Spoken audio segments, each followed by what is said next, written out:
اور 30 مرتبہ سورہ اخلاص پڑھو تو 3 محل تیار ہو جاتے ہیں۔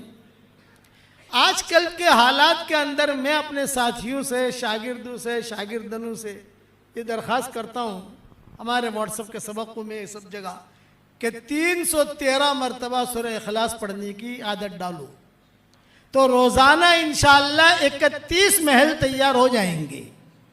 کتنے محل بھائی؟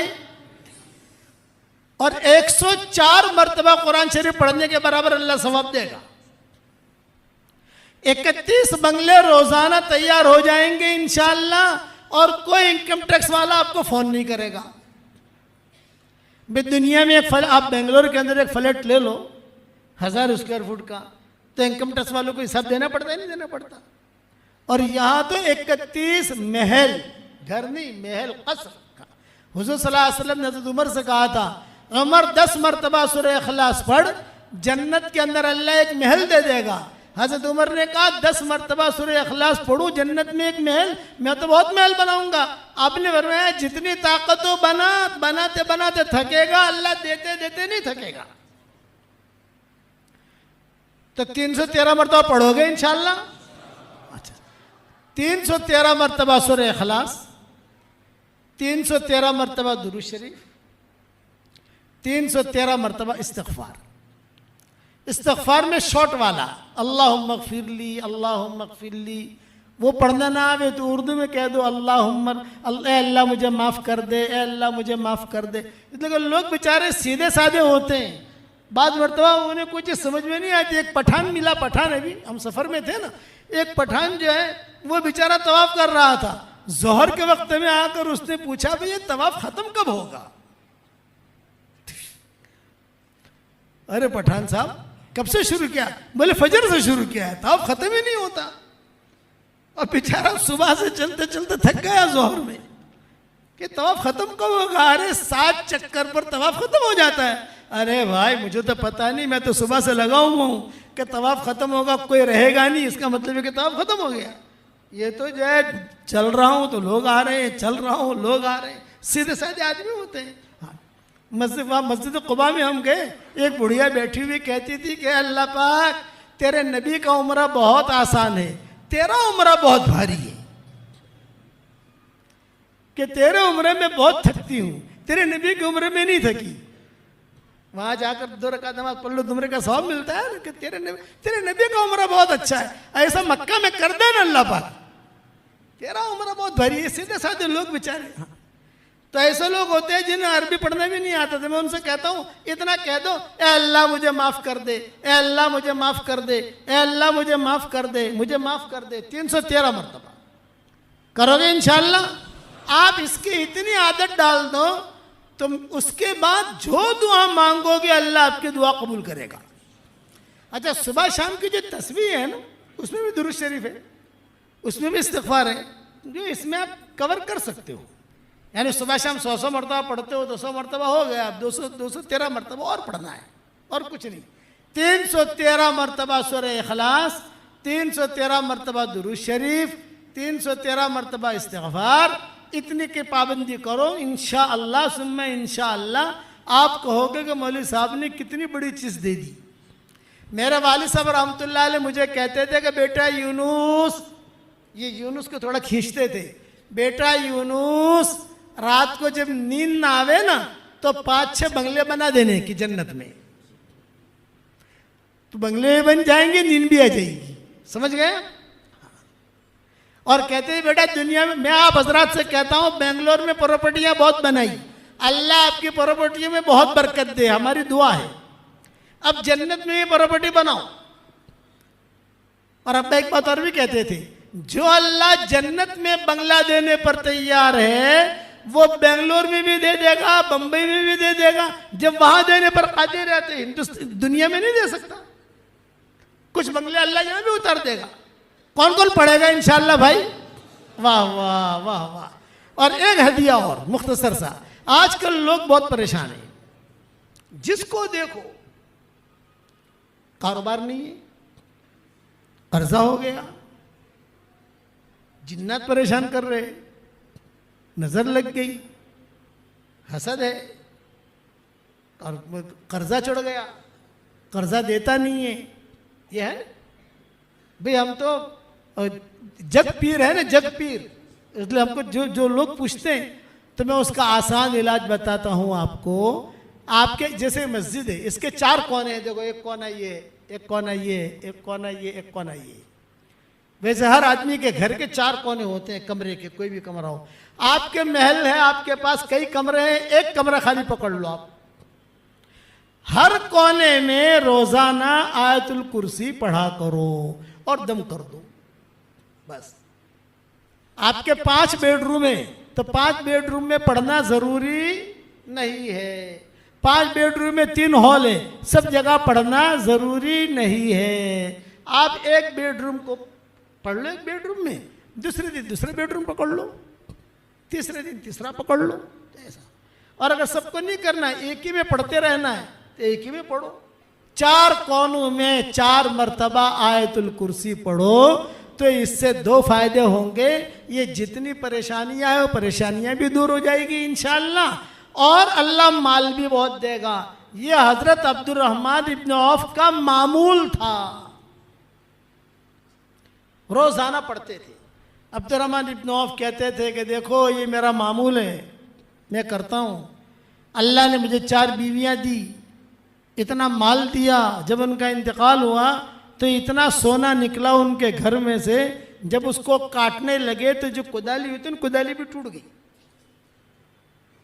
اتنا سونا تھا.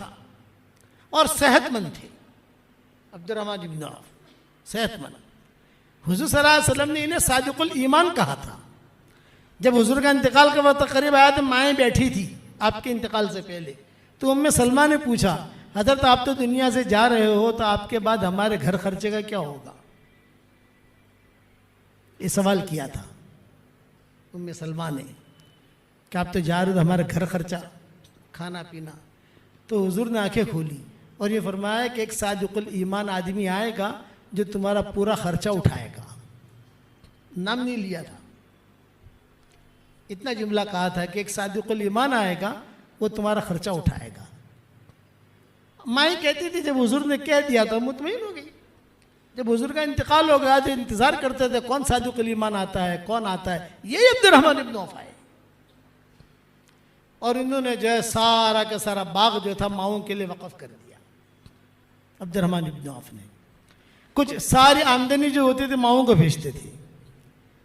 کچھ حالات آئے باغ بیچنا پڑا تو جب بہت رقم آئی تو وہ رقم بھی ساری ماؤں کو دی.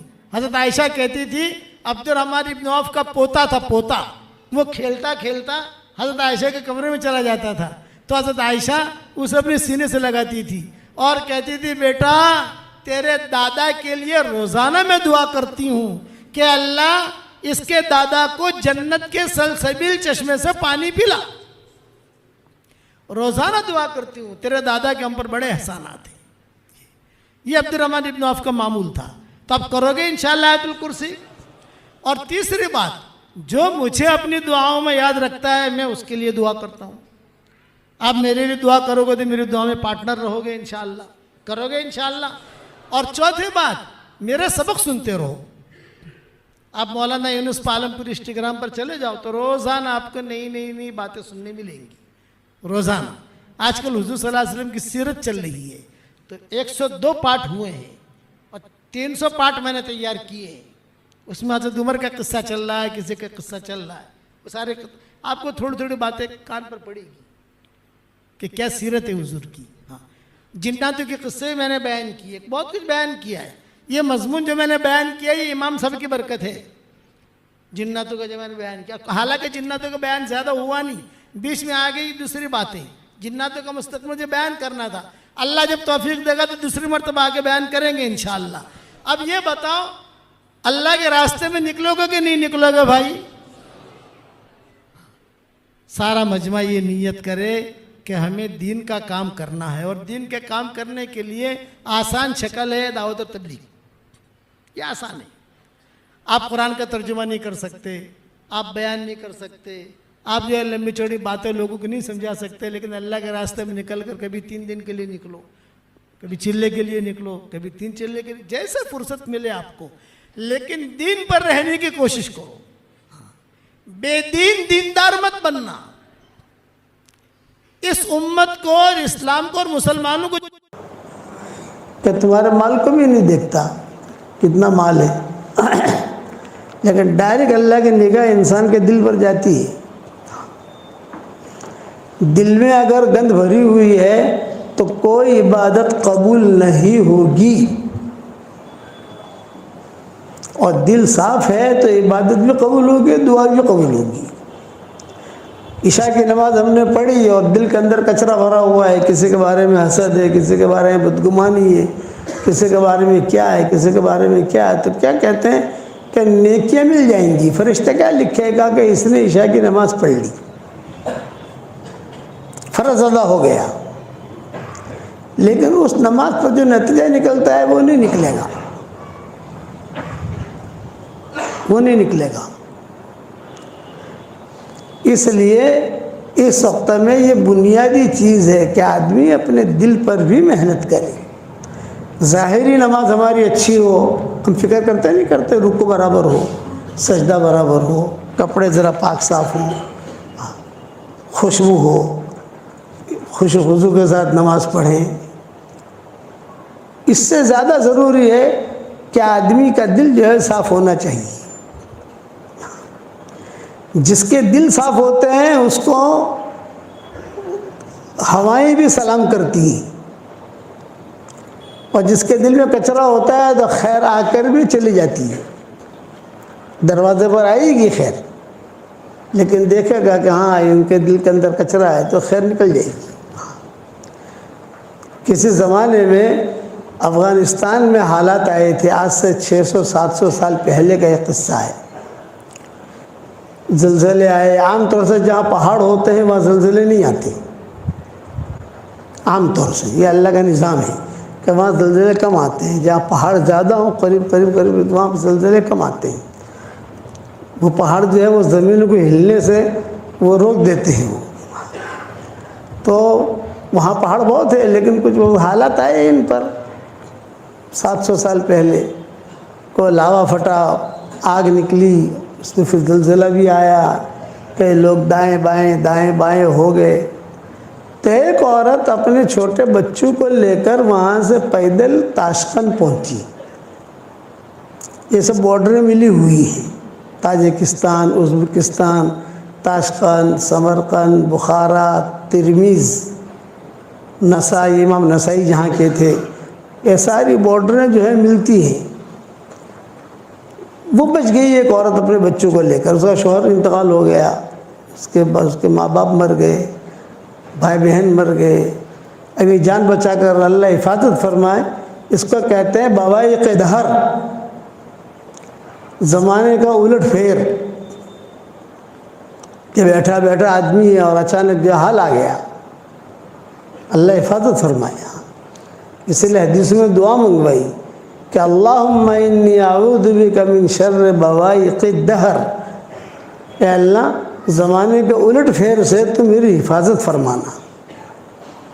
حدیثوں میں دعائیں آتی ہیں. میں نے میری کتاب اللہ کی پناہ میں یہ دعا بہت اہتمام سے لکھی ہے، اور شاید میں نے اس کے بارے میں سبق بھی دیا ہوگا، یاد نہیں ہے ابھی مجھے. جیسے ہمارے واٹس ایپ پر سبق آتے ہیں اس میں میں نے کسی جگہ پڑھوایا ہے لوگوں کو.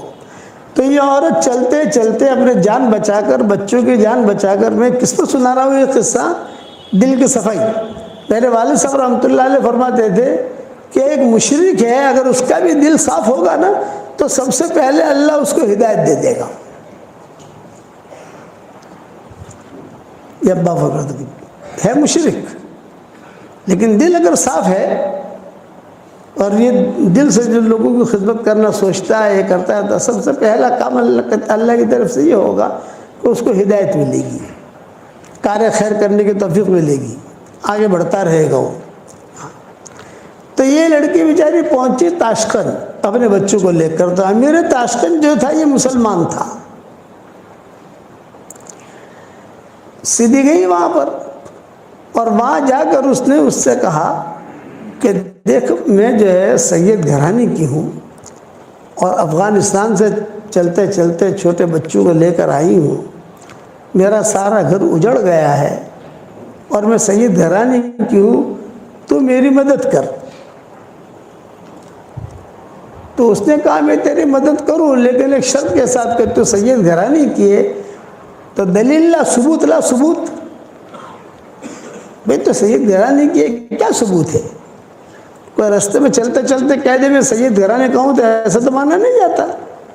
کوئی ثبوت ہوتا ہے. تیرے پاس سند ہو, تیرے پاس ثبوت ہو, تیرے پاس کوئی دلیل ہو تو لا. تو اس لڑکی نے کہا کہ میں ثبوت کہاں سے لاؤں, سارا گھر ہی اجڑ گیا میرا, میرے پاس کوئی ثبوت نہیں ہے. تو اس بات سے وہ جو امیر تاشقند تھا اس نے کہا میں مدد نہیں کرتا. تھا مسلمان, خیر اس کے گھر پر آئی لیکن خیر کی قدر نہیں کی اس نے. وہ لڑکی چلے گئی. اس کے بنگلے کے سامنے ایک مجوسی کا بنگلہ تھا, ایرانی. وہاں گئی, دستک دی. وہ نکلا, سیٹ نکلا. آپ بہن کیوں آئی ہو؟ یہ فرمایا کہ میں جو ہے سید گھرانی کی ہوں اور بہت حالات میں آئی ہوں اور آپ میری مدد کریں. تو اس نے کہا اچھا تم سید گھرانے کی ہو, بنت رسول حضور صلی اللہ علیہ وسلم کی بیٹی؟ ہاں. ارے آ جاؤ.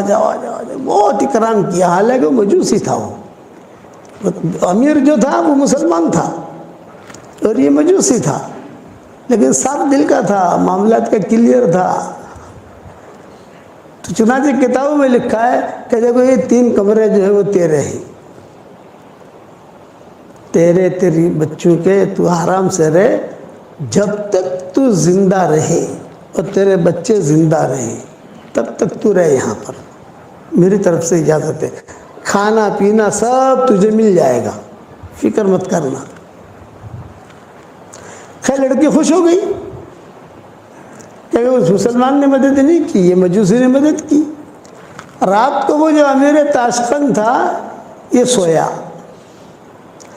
اس نے خواب میں دیکھا کہ جنت سجی ہوئی ہے, لدی ہوئی ہے, اور حضور صلی اللہ علیہ وسلم اس جنت کی چابی لے کر باہر کھڑے ہیں.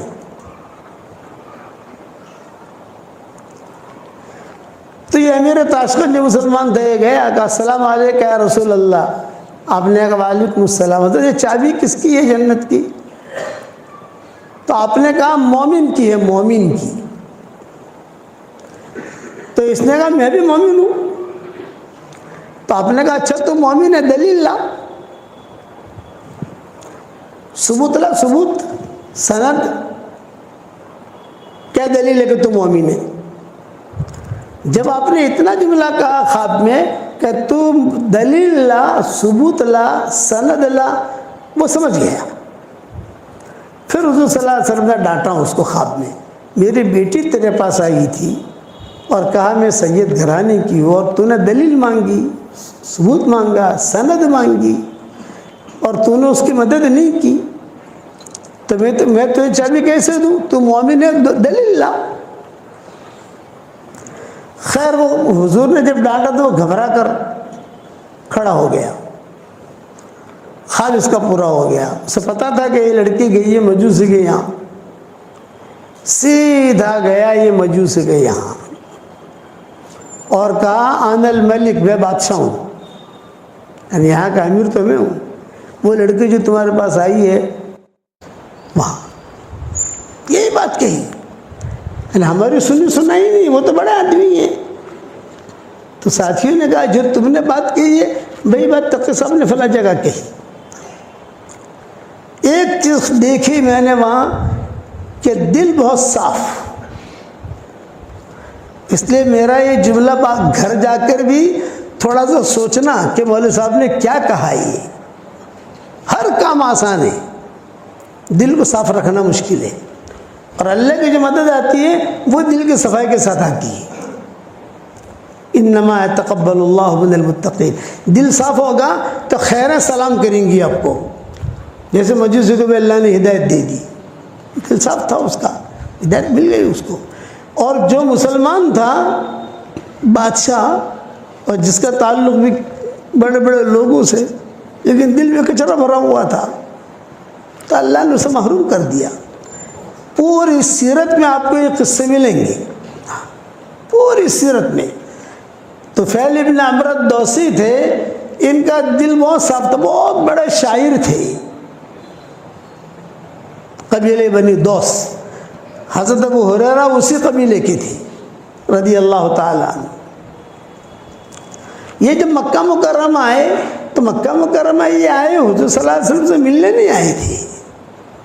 جیسے مشرکین مکہ آتے تھے, مکہ مکرمہ عمرے کے لیے آتے تھے, طواف کرتے تھے, شرابیں پیتے تھے, اور آ کر وہاں زمزم کا پانی پیتے تھے, اپنے اعتبار سے دعائیں مانگتے تھے, پھر چلے جاتے تھے.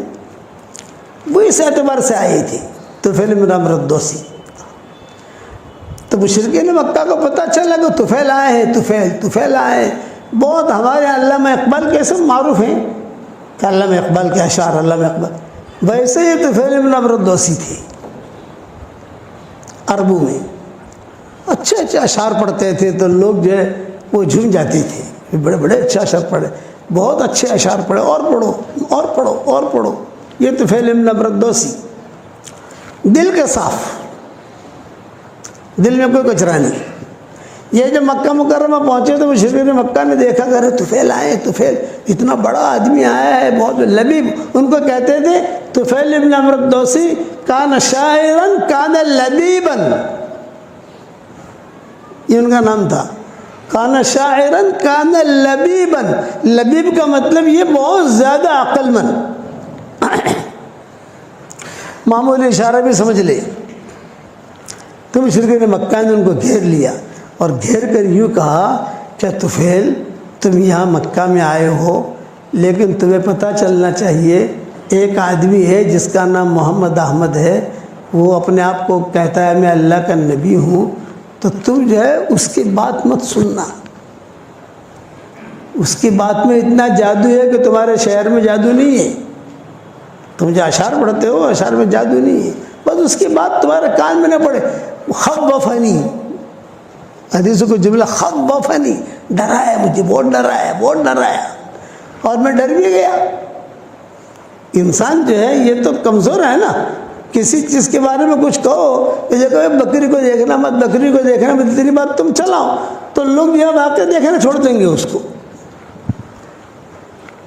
انسان اثر لیتا ہے, جنات اثر نہیں لیتا. انسان جلد باز ہے, جنات جلد باز نہیں ہے. انسان جھگڑالو ہے, جنات جو جھگڑالو نہیں ہے. اسی لیے قرآن میں کہا وَكَانَ الْإِنسَانُ أَكْثَرَ شَيْءٍ جَدَلًا, انسان جھگڑالو. جنات کے بارے میں اللہ نے نہیں کہا یہ جھگڑالو ہے. وَكَانَ الْإِنسَانُ عَجُولًا, انسان جلد باز ہے. اِذَا مَسَّهُ الشَّرُّ جَزُوعًا وَإِذَا مَسَّهُ الْخَيْرُ مَنُوعًا, یہ انسان کی صفتیں بیان کی ہیں, جناتوں کی صفت بیان نہیں کی کہ ان کے یہاں جلد بازی نہیں ملے گی, ان کے یہاں جھگڑا نہیں ملے گا.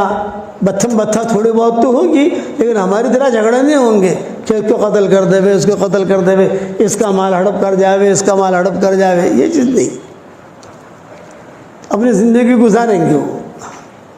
تو یہ انسان کے بارے میں کہا وَكَانَ الْإِنسَانُ أَكْثَرَ شَيْءٍ جَدَلًا. ان لوگوں نے جو مکہ والوں سے اتنا ڈرایا, تو طفیل بن عمرو الدوسی کہتے تھے کہ مجھے اتنا ڈرایا یار, میں نے کبھی کسی کی برائی اتنی سنی نہیں جتنے انہوں نے حضور کے کیے. اور پھر اتفاق ایسا ہوا کہ حضور صلی اللہ علیہ وسلم تشریف لائے حرم میں, اور آپ نے نماز کی نیت باندھ دی, تو مشرکین مکہ نے کہا دیکھ وہ کھڑے ہیں, وہ ہے محمد, وہ بات مت سننا, وہ کھڑے دیکھ. اب میں اتنا ڈرا, میں نے کہا مجھے روئی لا کر دو کہیں سے روئی, طواف کرنا ہے. تو وہ طواف کرنا ہے تو مجھے جو ان کی تم لوگوں نے ڈرایا ہے کہ اس کی بات تیرے کان میں نہیں پڑے, تیرے کان میں اگر اس کی بات پڑ گئی یا اس کی کوئی آواز پڑ گئی تو گیا. تو طفیل بن عمرو الدوسی کہتے تھے میں نے روئی لی اور روئی لے کر اپنے دونوں کانوں میں ڈالی اور میں نے بیت اللہ کا طواف شروع کیا. خدا کا کرنا, بیت اللہ کا طواف شروع کیا تو حضور صلی اللہ علیہ وسلم جہاں نماز پڑھتے تھے وہاں قریب جب پہنچتا تو زور سے ہوا آتی اور وہ ہوا دونوں روئی نکلتی تھی. 7 چکروں میں ایسا ہوا کہ جہاں قریب جاؤں تو دونوں روح جو ہے وہ ہوا نکال دے، اور حضور کے قریب سے گزروں تو کچھ نہ کچھ سمجھ گئے نا، آواز کان میں پڑ جاوے، اور بھاگ کر جا کر روح لوں، پھر سے ٹھوسوں یہ کروں، لیکن جہاں حضور کے قریب جاؤں تیز ہوا آوے اور ہوا جو ہے وہ ہوا آ کر فوراً روح نکل جائے۔ تو میں نے یہ سوچا، طفیل بن عمرو الدوسی کہتے تھے صاف دل کے آدمی تھے، کچرا نہیں تھا۔ آج آپ لوگ نیت کرو کہ ہمیں ہمارے دلوں کو صاف رکھنا ہے، اور بہت تنہائی میں بیٹھ کے یہ میرا مضمون سوچنا کہ پیدل جماعت میں وقت لگانا بھی آسان ہے، اور پیر کے پاس جانا بھی آسان ہے، مرید بننا بھی آسان ہے، مرید بنانا بھی آسان ہے، قرآن پڑھنا بھی آسان ہے، پیدل حج کرنا بھی آسان ہے، زکوٰۃ نکالنا بھی آسان ہے، لیکن دل کو صاف رکھنا یہ کڑا امتحان ہے، بہت سخت امتحان ہے۔ اذ ختم اللہ علی قلوبہم وعلی سمعہم وعلی ابصارہم، غشاوہ پہلے دل لائے، فی قلوبہم مرض فزادہم اللہ مرضا، دلوں کے اندر بیماریاں تھی تو بیماریوں کو اللہ نے اور بڑھا دیا۔ تو طفیل بن عمرو الدوسی کہتے تھے میں نے جب طواف پورا کر لیا تو میرے دل میں یہ بات آئی کہ یار طفیل تو بہت بڑا شاعر ہے، لبیب ہے، سمجھدار ہے، ذرا محمد سے بات تو کرو۔ بیٹھ گئے حضور کے پاس، اور حضور صلی اللہ علیہ وسلم سے کہا کہ آپ کون ہیں، کیا چاہتے ہیں، آپ کے گھر والے، آپ کے سب رشتہ دار یہ سارے کے سارے آپ کی مخالفت کرتے ہیں۔ آپ نے فرمایا میں کچھ نہیں چاہتا۔ حضور صلی اللہ علیہ وسلم نے قرآن کی آیتیں پڑھنی شروع کی۔ قرآن تو قرآن ہے، قرآن ایسا کلام ہے کہ جس کا دل صاف ہوگا تو ڈائریکٹ دل پر اثر کرے گا، اور جس کے دل میں کچرا ہوگا وہ اس کا دل اثر کرے گا ہی نہیں۔ قرآن کا کوئی اثر نہیں ہوگا اس پر۔ اسی لیے حضور صلی اللہ علیہ وسلم دعا مانگتے تھے کہ اللہم طہر قلبی من النفاق، اے اللہ میرے دل کو تو پاک کر نفاق سے۔ اب نبی منافق ہو سکتا ہے بھائی؟ حضور دعا مانگتے تھے کہ اللہم طہر قلبی من النفاق، اللہم انی اسألک قلبا سلیما۔ آپ نے فرمایا جب لوگ مال بہت جمع کریں نا، یہ صحیح حدیثوں میں آتا ہے، صورت میں آج کل مال بہت آ رہا ہے نا بھائی، ارے ہاتھوں کہو یار کتنا، ہم کو بھی تو انداز لگتا ہے، ہم گلی میں داخل ہوتے ہیں سمجھ جاتے ہیں کتنا اوپر جا رہا ہے کتنا نیچے آ رہا ہے، ساری دنیا میں جاتے ہیں۔ تو جب مال لوگ بہت جمع کریں تو اللہ تعالیٰ سے دل کی صفائی مانگو، اللہم انی اسألک قلبا سلیما۔ لمبی حدیث ہے، اس کا ایک ٹکڑا میں نے کہہ دیا کہ اللہم انی اسألک قلبا سلیما، الا من اتى اللہ بقلب سلیم، قرآن میں اذ جاء ربہ بقلب سلیم۔ تو یہ طفیل بن عمرو الدوسی جو تھے یہ قلب سلیم والے تھے۔ حضور صلی اللہ علیہ وسلم نے کچھ نہیں کہا، حضور نے قرآن کی آیتیں پڑھی، بس جہاں حضور نے قرآن کی آیتیں پڑھی تو پہلے یوں دیکھتے تھے حضور کو، اور یوں جب حضور قرآن کی آیت پڑھتے گئے آہستہ آہستہ آہستہ آہستہ ان کی نگاہیں نیچے ہوتی گئی۔ یہ پہلے پاؤں پھیلا کر بیٹھے تھے، بعد میں پاؤں جو ہے سکڑ لیے، قرآن ہے۔ تو حضور صلی اللہ علیہ وسلم سے پوچھا تھا آپ چاہتے کیا؟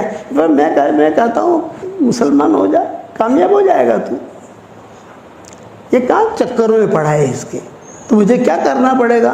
یہ فرمایا کہ تم کلمہ پڑھ لے، مجھے اللہ کا نبی مان لے،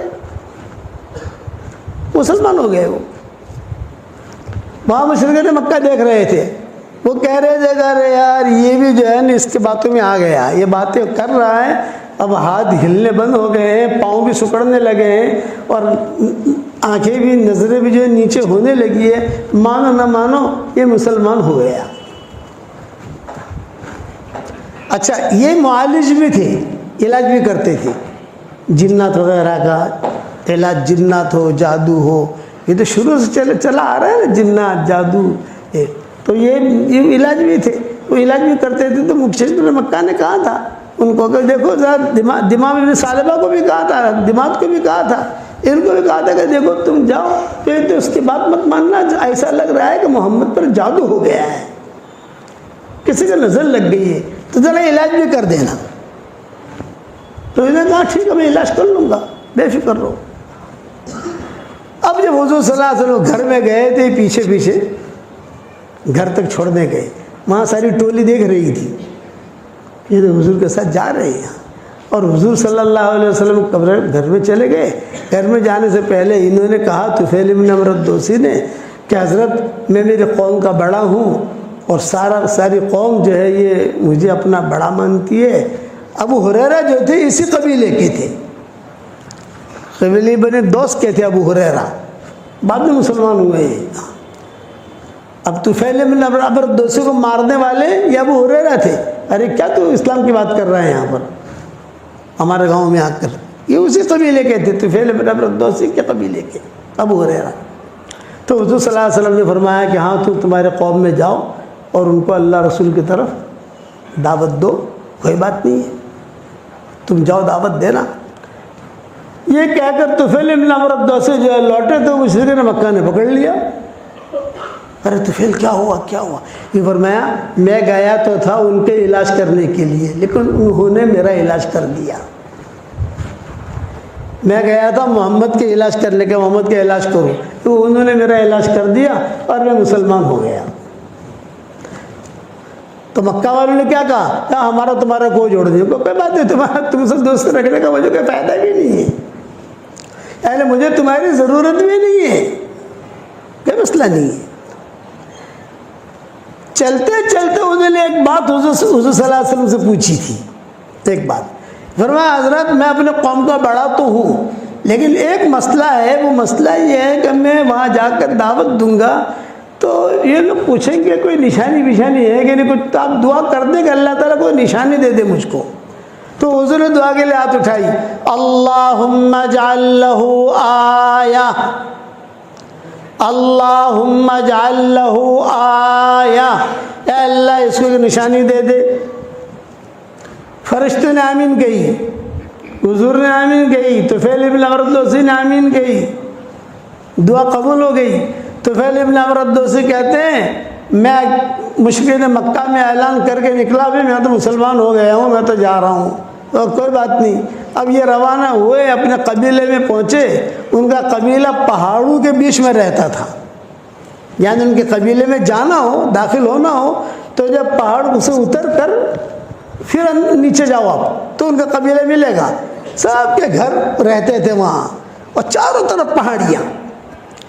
جب میں پہاڑی کے اوپر سے نیچے اترا تو اچانک میرے پیشانی سے نور نکلا، یہ طفیل کہتے تھے۔ اچانک میں گھبرا گیا، ارے کیا؟ اور میرا جو قبیلہ تھا یہ پورا کا پورا روشن ہو رہا ہے، جہاں دیکھوں وہاں روشنی، جہاں دیکھوں وہاں روشنی، یوں دیکھوں تو یوں روشنی، یوں دیکھوں تو یوں روشنی، یہ دیکھوں تو یوں روشنی۔ میں گھبرایا، پھر مجھے اچانک یاد آیا کہ ارے حضور صلی اللہ علیہ وسلم نے دعا مانگی تھی نا، اللہم اجعل لہ آیہ، اے اللہ ایک نشانی دینا ہے اس کو، یہ نشانی ہے۔ تو میں نے اللہ سے کہا اللہم فی غیر وجہن، یہ حدیث کے جملے ہیں، اللہم فی غیر وجہن، کیا مطلب؟ اے اللہ یہ نشانی ہے، یہ تو میں نے حضور صلی اللہ علیہ وسلم سے کہی تھی، وہی دعا قبول ہوئے، لیکن اللہ پاک یہاں سے میرا یہ نور ہٹا دے، اس لیے کہ اس روشنی کو لے کر، اس نور کو لے کے میں جاؤں گا تو میری قوم کہے گی تو نے اپنا دھرم چھوڑا تھا، تیرا چہرہ بھی بگڑ گیا، باتیں کرنے